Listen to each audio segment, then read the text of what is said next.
Book of Heaven, Volume 11, Part 12.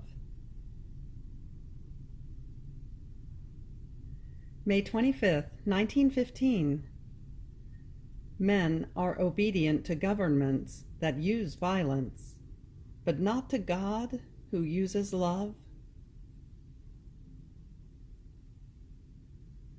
As I was in my usual state, my always lovable Jesus made himself seen for just a little and told me, "My daughter, the scourge is great, yet the peoples do not stir themselves. Rather, they remain almost indifferent, as if they had to be present at a tragic scene, not a reality. Instead of coming, all unanimous, to cry at my feet and implore mercy and forgiveness, they stand at attention to hear what is happening. Ah, my daughter, how great is human perfidy! Look at how obedient they are to governments. Priests, lay people, do not demand anything, do not refuse sacrifices, and must be ready to give their own lives. Ah, for me only there was no obedience and no sacrifices, and if they did anything at all, it was more pretensions and interests. This because the government uses violence, but I make use of love, yet this love is disregarded by creatures. They remain indifferent, as if I did not deserve anything from them." As he was saying this, he burst into tears. What a cruel torment to see Jesus crying! Then he continued, "But blood and fire shall purify everything, and shall restore the repentant man. And the more he delays, the more blood shall be shed, and the carnage shall be such as man has never imagined." While saying this, he showed the human carnage. What torment to live in these times! But may the divine volition be always done. June 6, 1915. In the divine will, everything resolves into love for God and for one's neighbor. As I am in my usual state, my always lovable Jesus, while remaining hidden, wants me all intent on him, to plead continuously for my brothers. So while I was praying and crying for the salvation of the poor combatants, wanting to cling to Jesus so as to implore him that none of them be lost, I reached the point of speaking nonsense to him. And Jesus, though sad, seemed to be pleased with my petitions, and as though willing to concede what I wanted. But a thought flew into my mind, that I should think about my own salvation. And Jesus told me, "My daughter, as you were thinking about yourself, you produced a human sensation, and my will, fully divine, noticed it. In my will, everything resolves into love for me and for one's neighbor. There are no personal things, because by containing my will alone, the soul contains all possible goods for herself. And if she contains them, why ask me for them? Rather, isn't it right that she occupy herself with praying for those who do not have them? Ah, if you knew what calamities miserable humanity shall go through, you would be more active in my will for their good." And while saying this, He made me hear all the evils that the Masons are plotting against humanity. June 17th, 1915. Everything must end in the divine will. Finding myself in my usual state, I was lamenting to Jesus, saying to him, "My life, Jesus, everything is ended. There is nothing left for me but your flashes and shadows at the most." And Jesus, interrupting my speaking, told me, "My daughter, everything must end in my will. Once the soul has reached this, she has done everything. And if she had done much, but had not enclosed it in my will, one can say that she has done nothing.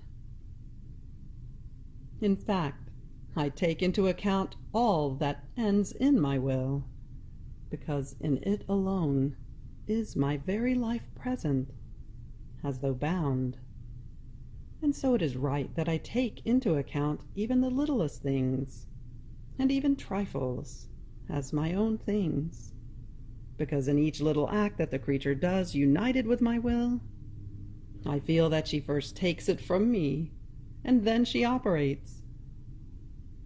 So her little act comprises the whole of my sanctity, my power, wisdom, love, and all that I am. And in that act, done, united with my will, I feel my life, my works, my word, my thought, and so on, being repeated. So, if your things have ended in my will, what else would you want? All things have only one final point. The sun has only one point, that its light may invade all the earth. The farmer sows, hoes, works the earth. He suffers from cold and heat. But this is not his final point. No, his point is to reap the fruits, to make of them his food. The same for many other things, that many as they are, resolve into one single point. And this constitutes the life of man. In the same way, the soul must make everything end in the single point of my will, and my will shall constitute her life, and I shall make of it my food. Then he added, "In these sad times, you and I shall go through a very painful period. Things shall rage more. But know that if I take my cross of wood away from you, I give you the cross of my will, that has no length and no width. It is interminable. A more noble cross I could not give you. It is not made of wood, but of light. And in this light, burning more than any fire, we shall suffer together in each creature, and in their agonies and tortures. And we shall try to be life of all." July 9th, 1915. The one who truly does the divine will is placed in the same condition as the humanity of Jesus.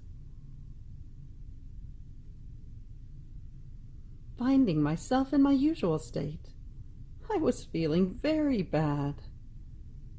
And my always lovable Jesus, moved to compassion for my poor state, came for a little while, and kissing me told me, "Poor daughter, do not fear. I do not leave you, nor can I leave you. In fact, the one who does my will is my magnet, that acts powerfully over me, and draws me to itself with such violence that I cannot resist. It takes too much to rid myself of the one who does my will. I should rid myself of myself. That is not possible." Then he added, "Daughter, the one who truly does my will is placed in the same condition as my humanity. I was man and God. As God, I contained within myself all the happinesses, beatitudes, beauties, and all the goods that I possess. On one hand, my humanity participated in my divinity, and therefore it was blissful, happy, and its beatific vision never escaped it. On the other hand, having taken upon itself the satisfaction for creatures before divine justice, my humanity was tormented by the clear sight of all sins, and having to take them upon itself in order to satisfy for them, it felt the horror of each sin with its own special torment. Therefore, it felt joy and pain at the same time, love on the part of my divinity, freezing cold on the part of creatures, sanctity on one hand, sin on the other. There was nothing that the creature would do that could escape me, be it even the littlest thing. Now, my humanity is no longer capable of suffering. Therefore, I live in the one who does my will. She serves as my humanity. This is why, on one hand, the soul feels love, peace, firmness in good, fortitude, and the like. On the other hand, coldness, bothers, tiredness, and so forth. If the soul remains completely in my will and takes these things not as her own things, but as things that I myself suffer, she shall not lose heart, but shall compassionate me, and shall have the honor of sharing in my pains, because she is nothing other than a veil that covers me. She shall feel nothing but the bothers of the pricks, of the cold, but it is into me, into my heart, that they are driven. July 25th, 1915. How Jesus is unfortunate in love and wants to be comforted. Continuing in my usual state, I was lamenting to Jesus because of his usual privations, and he, always benign, compassionated me, telling me, "My daughter, be stalwart, be faithful to me in these times of tragedies, of horrendous carnages, and of intense bitternesses for my heart." And almost sobbing, he added, "My daughter, in these times, I feel like a poor unfortunate. I feel unfortunate, together with one who is wounded on the battlefield. Unfortunate for one who dies in his own blood, abandoned by all. Unfortunate with the poor who feels the weight of his hunger. I feel the misfortune of many mothers whose hearts bleed for their sons in battle. Ah, all misfortunes weigh upon my heart, and I remain pierced.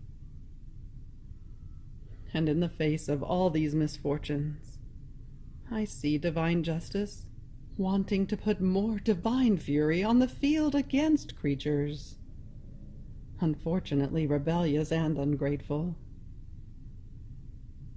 And then, who can tell you how unfortunate I am in love? Creatures do not love me, and my great love is repaid with repeated offenses. My daughter, in the midst of so many misfortunes of mine. Instead of consoling, I want to be comforted. I want souls who love me to be around me, that they may keep me faithful company and give all their pains to me as a relief for my misfortunes, and to impetrate grace for the poor unfortunate ones. Depending on whether souls are faithful to me in these times of scourges and misfortunes, once divine justice is appeased, I shall reward the souls who have been faithful to me and have taken part in my misfortunes. July 28, 1915. The soul who lives in the divine will forms one single heart with that of Jesus. I was repeating my laments to Jesus, saying to him, "How is it that you left me? You promised me that you would come every day, at least once. And today, the morning is gone. The day is ending, and you are still not coming? Jesus, what torment is your privation? What a continuous death. Yet I am all abandoned in your will. Even more I offer you this privation of you, as you teach me, in order to give salvation to as many souls for as many instants as I am deprived of you. I place the pains that I suffer when I am without you, like a crown around your heart, in order to prevent the offenses of creatures from entering into your heart, and to prevent you from condemning any soul to hell. But with all this, O my Jesus, I still feel my nature being upset, and incessantly I call you. I search for you. I long for you." At that moment, my lovable Jesus extended his arms around my neck, and clasping me told me, "My daughter, tell me, what do you desire? What do you want to do? What do you love?" And I desire you, and that all souls be saved. I want to do your will, and I love you alone. And he, "So you desire what I want. With this you hold me in your power, and I hold you, and you cannot detach yourself from me, nor can I from you. How can you say then that I have left you?" Then he added in a tender tone, "My daughter, the one who does my will is so identified with me that her heart and mine form one single heart. And since all the souls who are saved through this heart, and as its heartbeat is formed, so do they take flight toward salvation, coming out from the mouth of this heart. I shall give to the soul the merit of those saved souls, because she has wanted the salvation of those souls together with me, and I have used her as the life of my own heart." Of special note regarding Jesus' promise of coming every day, we find Jesus telling Luisa in Volume 1 the following quotation: "Resign yourself. Place yourself as though dead in my arms. Offer yourself as voluntary victim to repair for the offenses against me, for sinners, and to spare men the deserved scourges. And as a pledge, I give you my word that I shall not leave you even one day without coming to see you. Up until now you have come to me, From now on I shall come to you. Aren't you happy?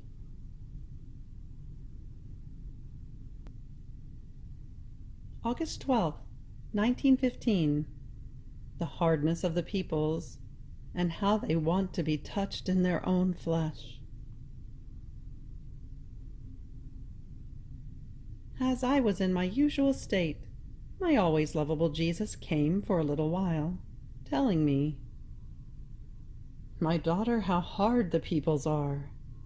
The scourge of war is not enough. Misery is not a sufficient dose to make them surrender. They want to be touched in their own flesh, otherwise one gets nowhere. Don't you see how religion triumphs on the battlefield? And why? Because they are being touched in their own flesh. This is why it is necessary that there be no country that shall not be caught in the net in one way or another. But almost all shall be exposed to being touched in their own flesh. I do not want to do this, but their hardness forces me to." In saying this, he was crying. I cried along, and I prayed that he would make the peoples surrender with no slaughter and no blood, and that all be saved. And Jesus, "My daughter, everything shall be enclosed in the union of our wills. Your will shall run together with mine, and shall impetrate sufficient grace to save souls. Your love shall run within mine. Your desires and your heartbeat shall run within mine, and shall ask for souls with an eternal heartbeat. All this shall form a net around you and me, and we shall remain as though woven inside of it.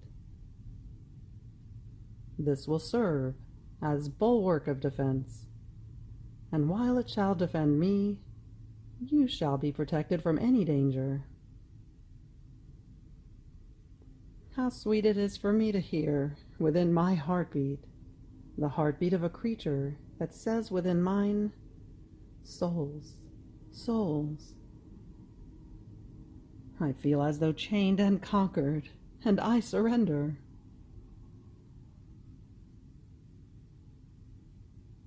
August 14th, 1915. Everything that Jesus did and suffered is act, and serves as prop on which souls can lean, so as not to fall into sin, and so as to be saved. Continuing in my usual state, Jesus came for just a little. He was so tired, exhausted, that he himself called me to kiss his wounds and dry his blood that was flowing from every part of his most holy humanity. So after I went over all his members, making various adorations and reparations, my sweet Jesus, relieved and leaning on me, told me, "My daughter, my passion, my wounds, my blood, everything I did and suffered, are in continuous act in the midst of souls, as if I were operating and suffering at this very moment. They serve me as props on which I can lean, and as props on which souls can lean, so as not to fall into sin, and so as to be saved. Now, during these times of scourges, I am like someone who lives up in the air, with no ground underneath, and amid continuous blows. Justice knocks me from heaven, and creatures through sin from the earth. Now, the more the soul remains around me, kissing my wounds, repairing me, offering my blood, in a word, redoing herself what I did during the course of my life and passion, the more props she forms, so that I can lean on them and not fall. And the larger the circle becomes, in which souls find support, so as not to fall into sin, and so as to be saved. Do not get tired, my daughter, of being around me, and of going over my wounds, over and over again. I myself shall administer to you the thoughts, the affections, the words, so that you may remain around me. Be faithful to me. Times are short. Justice wants to unfold its fury, and creatures irritate it. It is necessary that these props multiply more. Therefore, do not fail the work. August 24th, 1915. The only thing that makes the creature be like God is the divine will. Continuing in my usual state, my always lovable Jesus came for just a little, and I gave him a kiss, telling him, "My Jesus, if it were possible, I would like to give you the kiss of all creatures. In this way I would satisfy your love, by bringing them all to you." And Jesus, "My daughter, if you want to give me the kiss of all, kiss me in my will, because my will, containing the creative virtue, contains the power to multiply one act into as many acts as one wants. In this way you shall give me the contentment, as if all were kissing me, and you shall have the merit, as if you had made everyone kiss me, while all creatures shall receive the effects according to their dispositions. One act in my will contains all possible and imaginable goods. You shall find an image of this in the light of the sun. The light is one, but this light multiplies in all gazes of creatures. The light is always one, and one single act. But not all the gazes of creatures enjoy the same light. Some, of weak sight, need to put their hands before their eyes, almost not to feel themselves being blinded by the light. Others, blind, do not enjoy it at all. But this is not because of a defect of the light, but because of a defect in the eyesight of creatures. So, my daughter, if you desire to love me for all, if you do it in my will, your love shall flow in it. And since my will fills heaven and earth, I shall hear your "I love you" being repeated in heaven, around me, inside of me, on earth. And it shall multiply from every point, for as many acts as my will can do. Therefore it can give me the satisfaction of the love of all, because the creature is limited and finite, while my will is immense and infinite. How can those words spoken by me in creating man, "Let us make man in our image and likeness," be explained? How could the creature, so incapable, ever resemble me and be my image? Only in my will could he arrive at this, because by making it his own, he comes to operate in a divine manner. And through the repetition of these divine acts, he comes to resemble me, to become my perfect image. It happens as to a child, who, by repeating the acts that he observes in his teacher, becomes like him. So the only thing that makes the creature be like me is my will. This is why I have so much interest that the creature, by making it his own, fulfill the purpose for which he was created.